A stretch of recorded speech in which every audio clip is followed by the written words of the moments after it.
Of course, I was tasked with discussing the more foundational aspects of our subject of theoretical particle physics, and Raman will discuss the more phenomenological theoretical aspects. Now, our basic framework to understand nature is this idea of reductionism. So we are explaining objects in terms of their constituents, and we are explaining long distances, so the physics of what happens at long distances in terms of what happens at very short distances. Now, of course, the basic principles of particle physics, very foundational principles, are special relativity and quantum mechanics, which come together in the structure that we know as quantum field theory.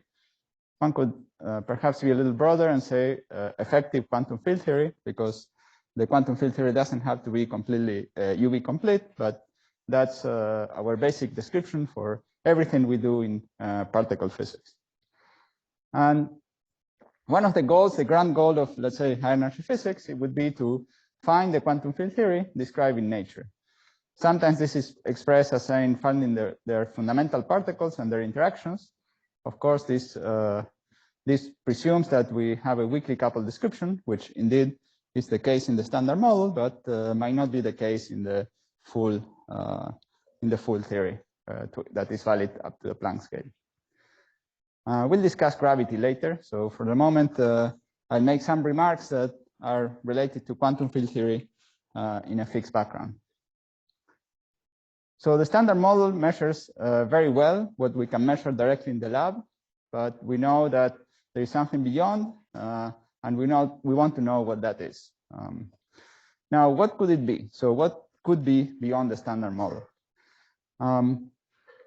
We think we know well that physics is an experimental subject, and if we want to know what's beyond the standard model, we need new experiments, and it's very important to find new experiments. And of course, this whole process is telling us what experiments we should do. But theory in our subject plays a very crucial role. So the laws of nature at these very short distance scales that we're talking about require involve subtle theories and require advanced mathematics and sophisticated methods. And we should really understand our theories. And understanding our theories will inspire better experiments, will allow us to extract the most physics from our experiments.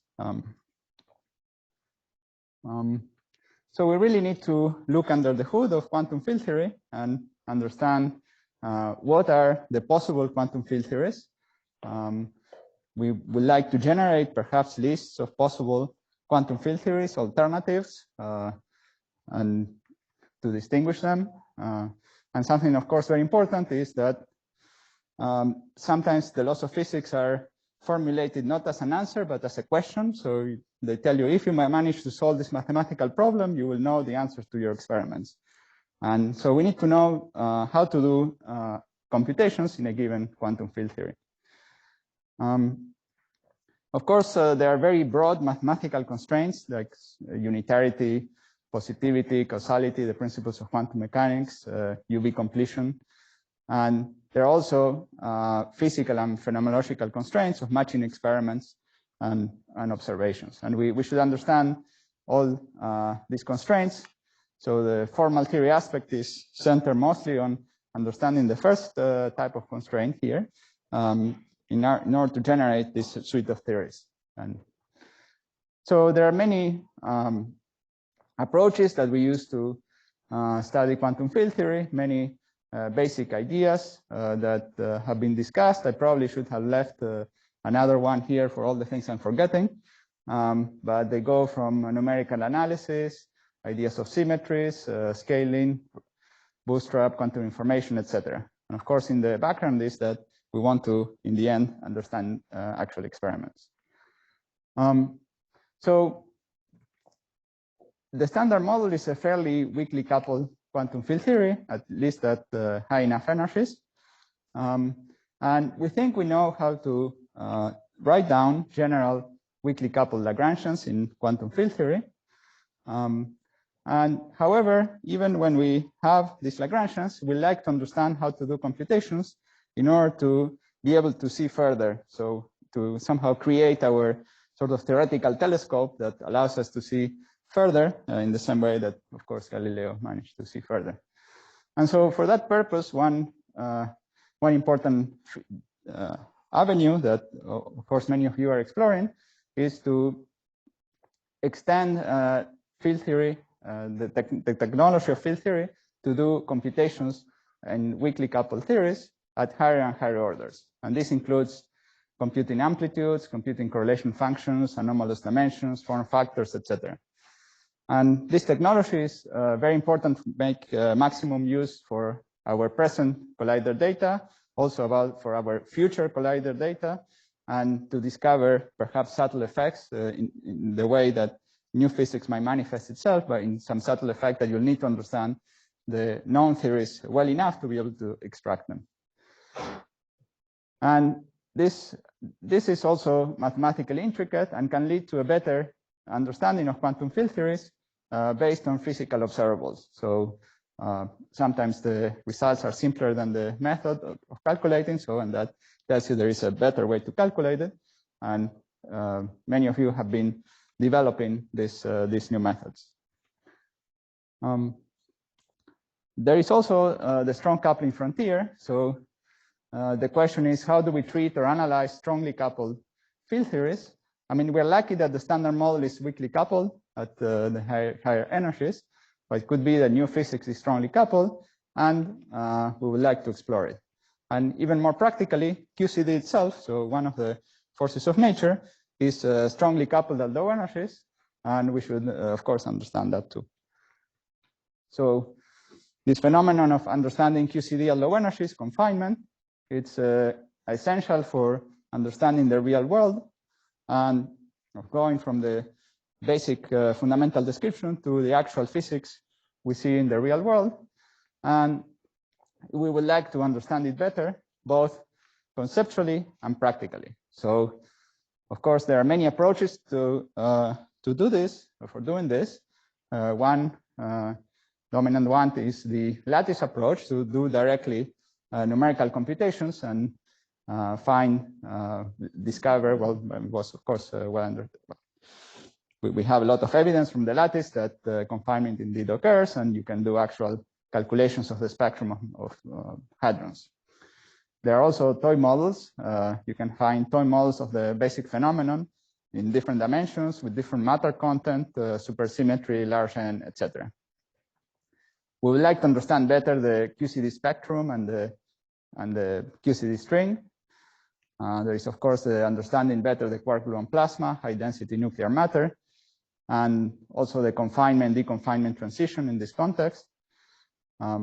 And perhaps through the development of quantum simulators or quantum computers, we'll be able to extend the results that will have been obtained to the lattice to match to many more situations.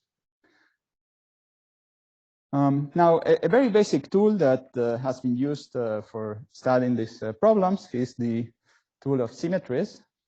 And there are many ways in which symmetries arise and in which symmetries are expressed in the system. And they are expressed sometimes in very subtle ways. For example, sometimes we can have symmetries that are realized in an anomalous way, and this is actually very useful for deriving physical consequences. Of course, the standard model uses spontaneous symmetry breaking, and this is another important feature. Ideas of topology of field space, and various subtle ways in which topology can appear. We can have larger gauge symmetries. I guess gauge symmetries are not really symmetries, but well, I listed them here anyway. So we can enlarge the gauge group and make them into grand unified theories and so on. Perhaps we have extra space-time symmetries such as supersymmetry, and this is, of course, a very interesting idea that's been explored. We, of course, have many accidental symmetries, and perhaps the one that is most interesting to understand is the one that, well, we would like to understand how baryon number is not conserved, and how the proton can decay, well, whether the proton decays, and well, more importantly, then than this is how the protons initially were created. Of course, what's the proper mechanism for baryogenesis. Now, recently, people have been studying higher form symmetry, which is a new, was another kind of symmetry that also has many physical consequences. Or infinite dimensional symmetries, such as integrability in 2 dimensions or in large N planar theories, that also has led to very interesting results. Now, one symmetry that I haven't listed plays a very crucial role in quantum field theory, both when it's present and when it's not quite present, which is the scaling symmetry. So scaling is a very important symmetry or approximate symmetry. And even when it's not a symmetry, it's a very powerful organizational tool for organizing the physics. And so it's important for understanding the rules of effective field theory. And the study, of course, of theories that are fully scale invariant is also interesting, both as an approximation to theories which we might have in nature, are also for other problems, for example, in condensed matter physics, or as a tool for understanding strong interacting theory, because sometimes the extra symmetry allows for more theoretical control, and then we can understand things better. Now, recently there is a set of ideas that is, well, it's an old set of ideas, so the idea of the bootstrap, so exploiting mathematical consistency conditions to constrain theories strong enough to make some predictions. And this bootstraps has various incarnations, and it's an old idea, but with a new twist in the new applications, and this has come, so people have recently made it practical. And of course, we knew for a long time that in d equal to 2, the conformal bootstrap leads to an exact solution for certain 2D field theories, conformal field theories. But now we are seeing wonderful new results for understanding conformal field theories in dimension bigger than 2. And these results combine a suite of theoretical and analytic ideas together with numerical ideas, and that's been very fruitful. Related direction is to understand the bootstrap of amplitudes, and this has been important in the development of modern perturbative amplitude computations, but also it could be useful for understanding better the hadron spectrum and their interactions, and there are recently some progress in this direction constraining the possible hadron spectrum. And there are also interesting questions when higher spins are involved. So for example, what happens when you have amplitudes involving particles of spin 2, when we have gravity, what are the constraints on consistent amplitudes? And also when there are spins higher than 2, and what's the connection of those weakly coupled theories, for example, to string theory, higher spin theories to string theory, how unique that structure really is. Now, we know we have a quantum mechanical vacuum, so the vacuum is really quantum mechanical. And one of the interesting new developments is the application of quantum information theory ideas, so that take very seriously this idea that the vacuum is quantum mechanical object, to constrain quantum field theory. And of course, quantum mechanics has been used from the very beginning. Of course, Feynman diagrams and so on are talking about or particles themselves reflect quantum mechanical excitations of the vacuum. But more recently, there are more sophisticated constraints that come from looking at the concept of quantum entropy and the positivity of quantum entropy, various entropy inequalities, to constrain RG flows. So there are so-called F, C, F, and A theorems, which are theorems constraining renormalization group flows in 2, 3, and 4 dimensions, and they have been argued in terms of quantum information theory and the ideas. Also, the average null energy condition was proven using these ideas, and also the quantum null energy condition, which again is a condition on the positivity. Well, not positivity, but it's a lower bound on the energy of the vacuum in terms of properties of entropy. And simulation of quantum field theory in quantum computers might lead to a new understanding of quantum field theory. Of course, the simulation of quantum field theory in quantum computers is useful for understanding better quantum field theory, but just the process of thinking about making these simulations might be helpful for understanding quantum field theory better. So in the same way that the simulation of quantum field theories in classical computers led to a better understanding of the normalization group law. And I suspect that there are many other ideas in these directions. For example, there are these interesting ideas of tensor networks that people do in simulations of quantum systems have been developing. And perhaps a combination of these ideas with the Bootstrap might lead to some interesting new results. I mean, supersymmetry is a very interesting and important symmetry. From, let's say, a very low-brow point of view. So when we have more symmetry, we have a more constrained structure. And for this reason, we get some exact solutions for some observables in these theories. And these exact solutions can offer us a window into strong coupling physics. So we might not be able to solve exactly strong coupling physics for, let's say, QCD, but we might be able to solve it for, we are able to solve it for supersymmetric versions of QCD. And then it offers us this window of how that happens. So it's useful for the exploration of many aspects of quantum field theory. And these range from confinement, dualities, amplitudes, collider physics in this just some simplified setting, and so on. And of course, more practically, I guess maybe that will be discussed more by the phenomenological session. But the question is whether supersymmetry is related to the ultimate explanation of the electroweak hierarchy. And well, there is this famous plot that maybe David will discuss more about, but it's one of the few data points. It's one data point we have about high energy physics, and it's a very fascinating one. Of course, it's an old one, but it's quite surprising if you actually put in the numbers and see these 3 lines cross. It's a remarkable thing. So now dualities in quantum field theory have been also a very dominant topic in formal quantum field theory.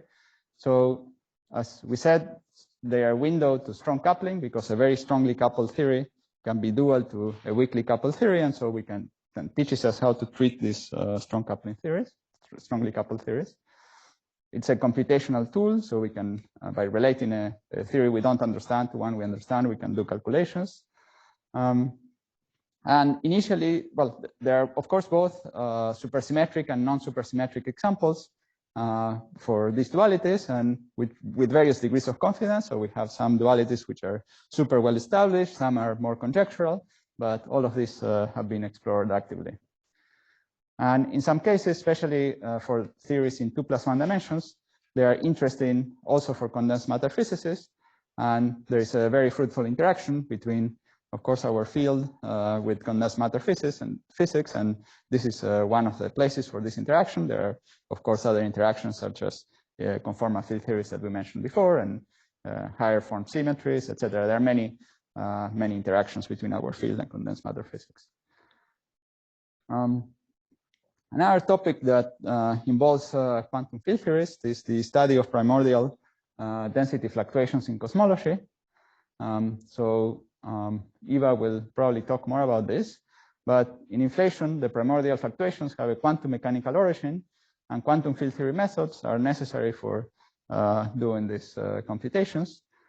So there we are treating gravity as an effective field theory, and we would like to understand inflation and possible signals from that era.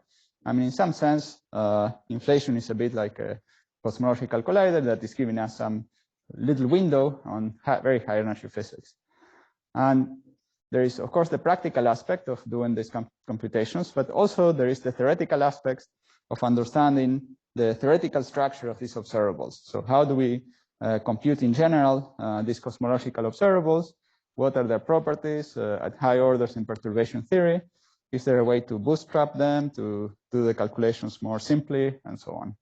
In the same way that one can study amplitudes, scattering amplitudes in general, one can study these cosmological observables in general, and this is also a very interesting direction. And also, people have been actively classifying the possible effective field theories that could happen during that time. So going from just some simple toy models to trying to understand the broad classes of theories in order to constrain them and to find exactly what we had during that time. Now, all of what we discussed is about quantum field theory, but we will also like to go beyond. We think we need to go beyond quantum field theory because the field theory description of gravity breaks down at very short distances, so very short times.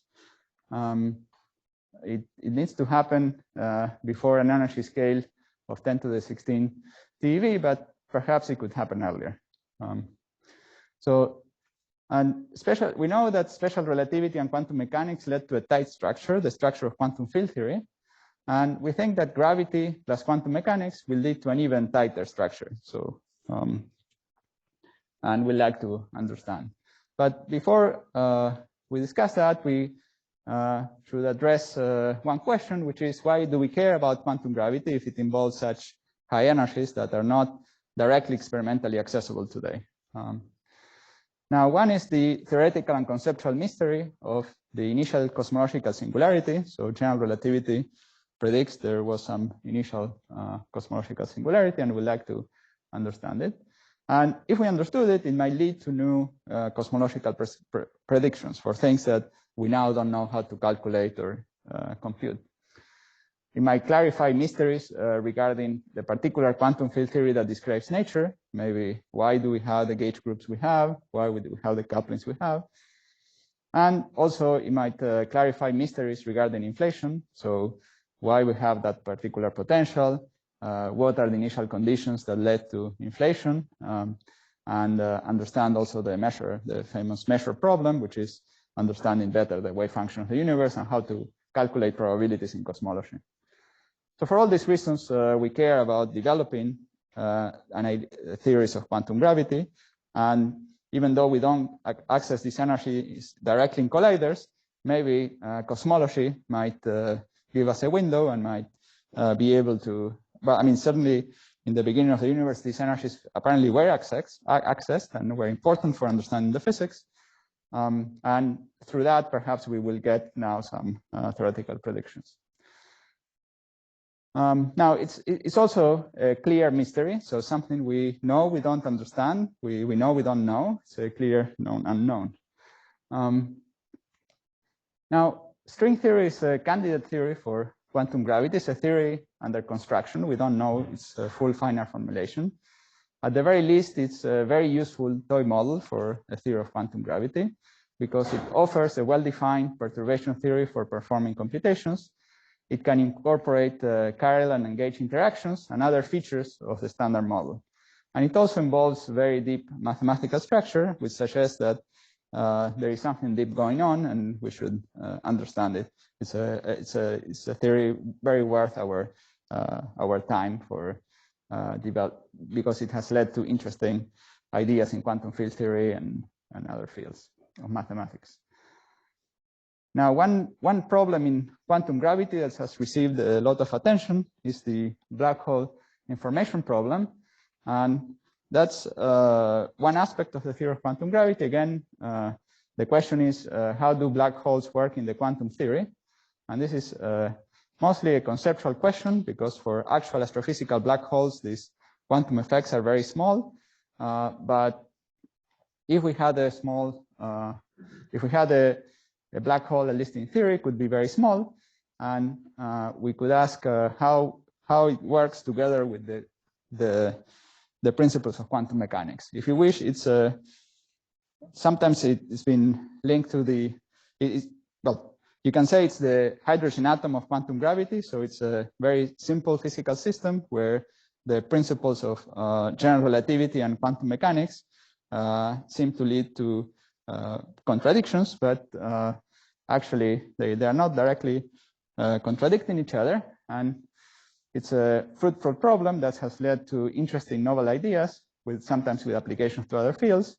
And I think the main goal, ultimate goal of understanding quantum black holes is to understand the singularity. So the singularity inside black holes, and that's only, again, another known unknown that we don't know really, we don't understand.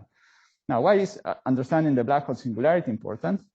Well, we know it's a place where general relativity or effective field theory breaks down, and it's similar to a big crunch singularity. And so if we understood it, perhaps we could learn some lessons for cosmology for understanding the Big Bang singularity. And I should mention that black holes have already given us a lesson for cosmology in some sense. So the phenomenon of Hawking radiation, of particle production from a black hole, is conceptually similar to the creation of primordial fluctuations during inflation. And even though we don't see Hawking radiation coming from astrophysical black holes, the primordial cosmological fluctuations produced during inflation is our dominant paradigm for understanding the primordial fluctuations in cosmology. Of course, there is the study of gravitational holography, which is the idea of quantum systems related to theory on a boundary. And they are like toy models for interacting system, and we like to really understand how it works. And more importantly, how to understand whether something similar is true for de Sitter or expanding universes, which is, of course, more interesting than the anti-de Sitter case. Now, a theory of quantum gravity is expected to include the sum over topologies, and this has been traditionally confusing. And now, but now expected properties of black holes have been demonstrated via contribution of new topologies, and maybe again we're understanding these new rules, and perhaps they might play an interesting role. And another question is constraints on effective field theories from quantum gravity. So we suspect that not all effective field theories can be embedded in a full theory of quantum gravity. And there is a principle that there should not be global symmetries. And perhaps the most interesting global symmetry is, again, baryon number violation. We'd like to understand how much is it violated. There is the idea that gravity should be the weakest force, and this constraints, again, mass to charge ratios of particles and so on, related to the no global symmetries. And another interesting set of constraints are constraints on the range of axion fields, perhaps for inflation. And the one question that's been actively debated is where there is a constraint on the tensor to scalar ratio in cosmology that would come from quantum gravity. And we don't yet have a theoretically solid constraint, but some indications that it has to be fairly small. Of course, R is being increasingly constrained by observations, but it would be, now is the time somehow to make a prediction for, if there is indeed a bound, now is somehow the time to make a prediction for it. So now there are many important questions in cosmology. The initial singularity we discussed, the measure problem, was there anything before the Big Bang, and so on. And it's important to have a diversity of different approaches, a diversity of theoretical methodologies for studying these problems. And so that's an important aspect of our field, to keep these various approaches, from the more phenomenological oriented to in-depth studies of idealized models. And I apologize in advance for all the interesting theoretical ideas that I have not mentioned, so I could not be completely exhausted. And we are having many exciting opportunities in the road ahead for theoretical discoveries. And as I said in the beginning, we also look forward to the experimental projects that hopefully will come out and will be acted upon thanks to this Snowmass process. Thank you.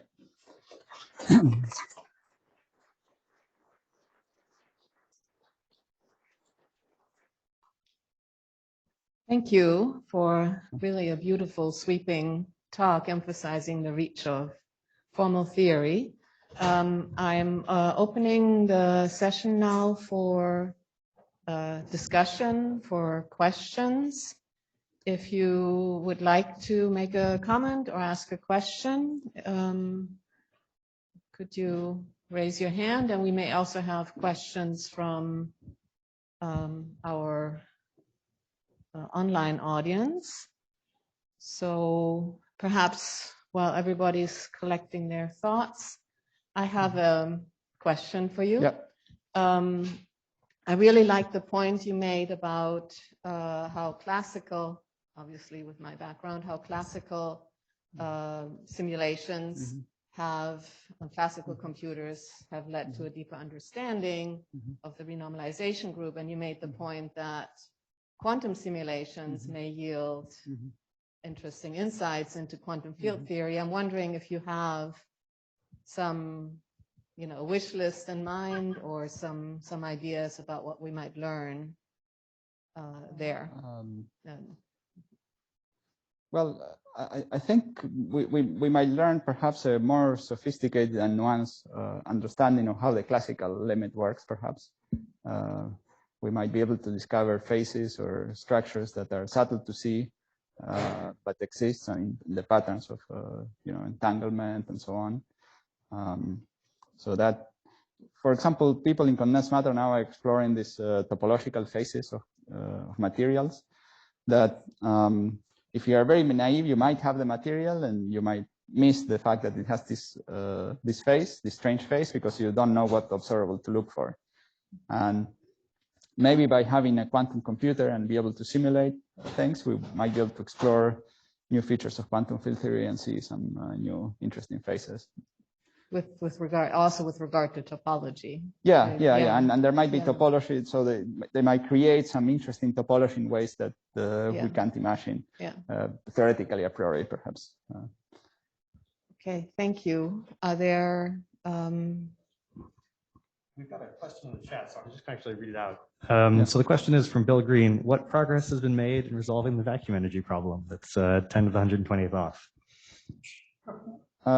So this is a problem for quantum gravity indeed, and I think the dominant paradigm is this idea of the landscape, of having many vacua, and yeah, we don't know whether there is perhaps some other explanation based on symmetries, approximate symmetries, and so on. I mean, that might be that's more or less where we are standing.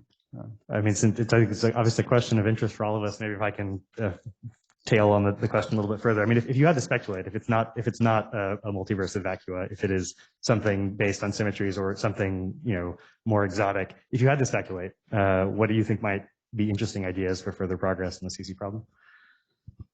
Well, I don't know. Maybe there is some exotic symmetry that could constrain the cosmological constant to 0, and then it's violated a little bit and it's non-zero. Well, I don't. This is an old idea, but it hasn't worked. So, but it doesn't mean it will never work. But it might also be that the landscape is the right explanation, and we just need to understand it better. I mean, the reason that I think, well, I find the landscape troubling is that it makes our life harder in some sense. It makes the life of connecting the high energy physics to our observation harder. But well, that might be just the way it is. So we don't know. I mean, that's why we should theoretically explore without some prejudice that things will be easy. So, and I think it's a logically reasonable explanation. So. And I think it's the best explanation we have today. So,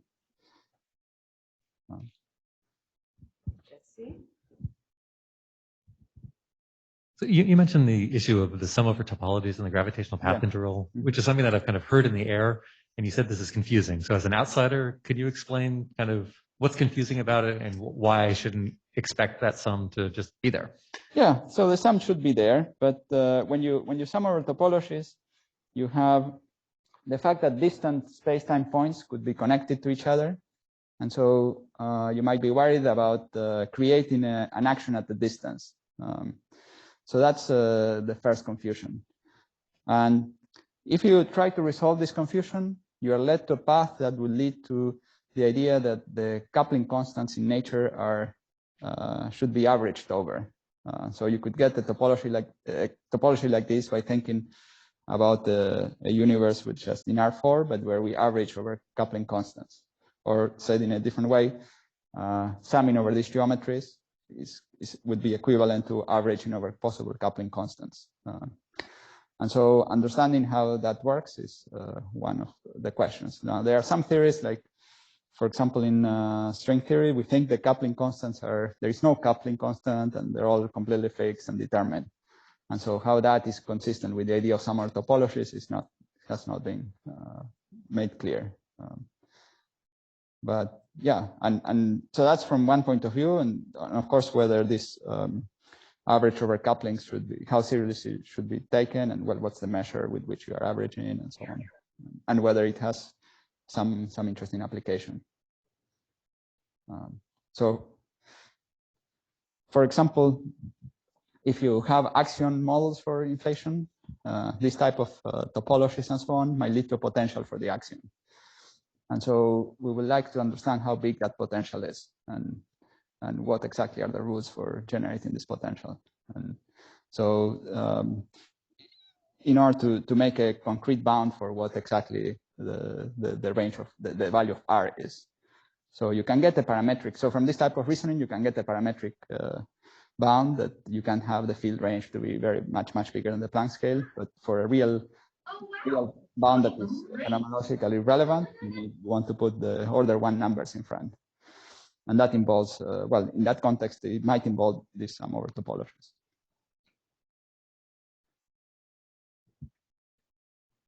Are there other questions, people in Zoom land? Got a few more from Zoom land. So actually, maybe the next one, Noah, if you want to unmute and ask your question.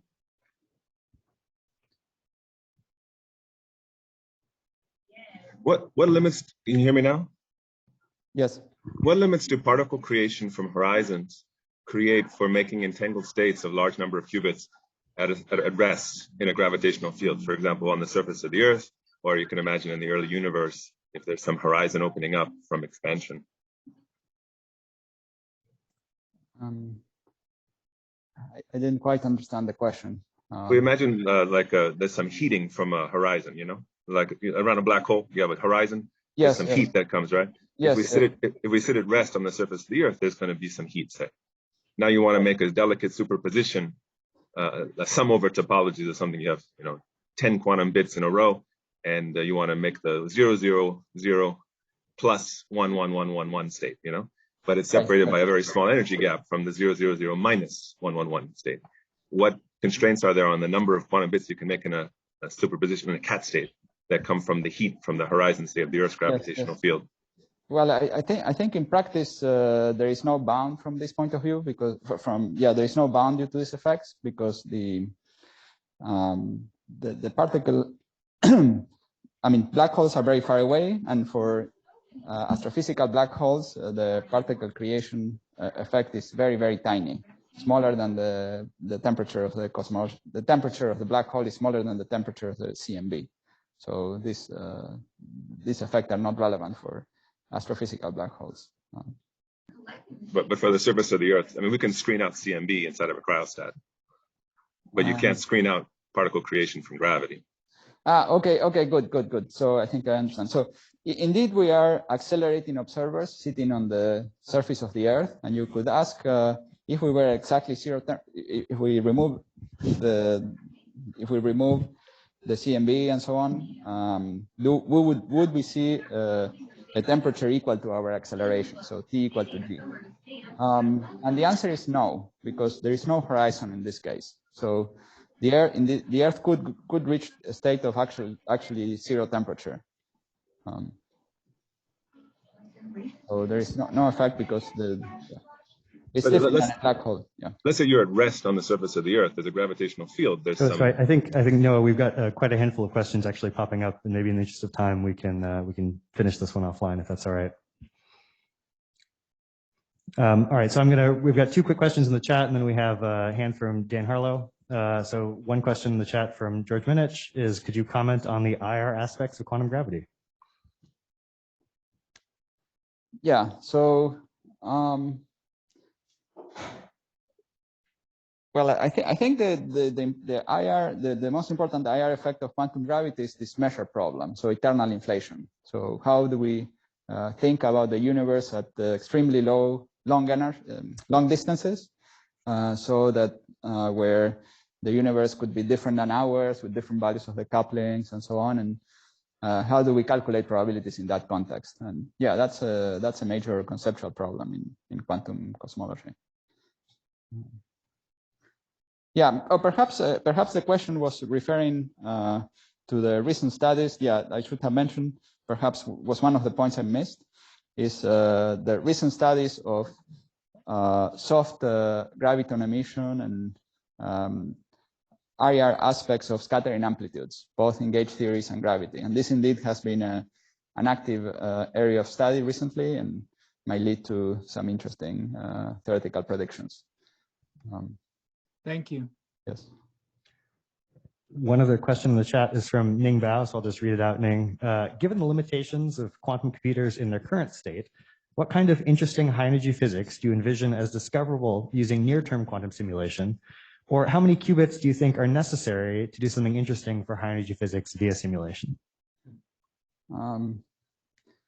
Well, I suspect that the ingenuity of many people, perhaps in this room or hearing on Zoom, will show that that number is achievable. I hope. Great, thanks. Maybe we'll turn it over. We got a hand from Dan Harlow. Dan, go ahead and unmute and ask your question. Yeah, hi, hola Juan. So I was wondering, just maybe not just for Juan, but for, as you know, the part of this process is understanding what the future of theoretical physics should look like. So Juan, you mentioned connections with condensed matter theory, which indeed have been, you know, becoming closer and closer every year. So my question is, why isn't condensed matter theory part of this process? What do you think, or should it be? What do you think about that? Well, that question is about my pay grade, but I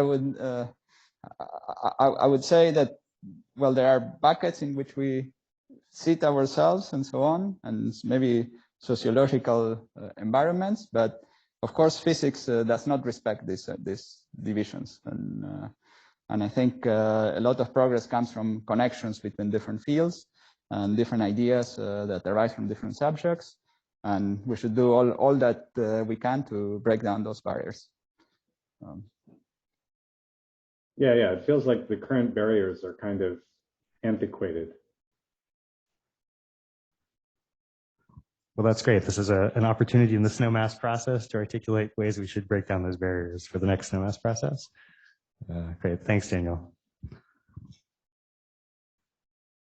Are there any other comments or questions from our live audience at this point? Well, if not, let's thank Juan for a beautiful talk.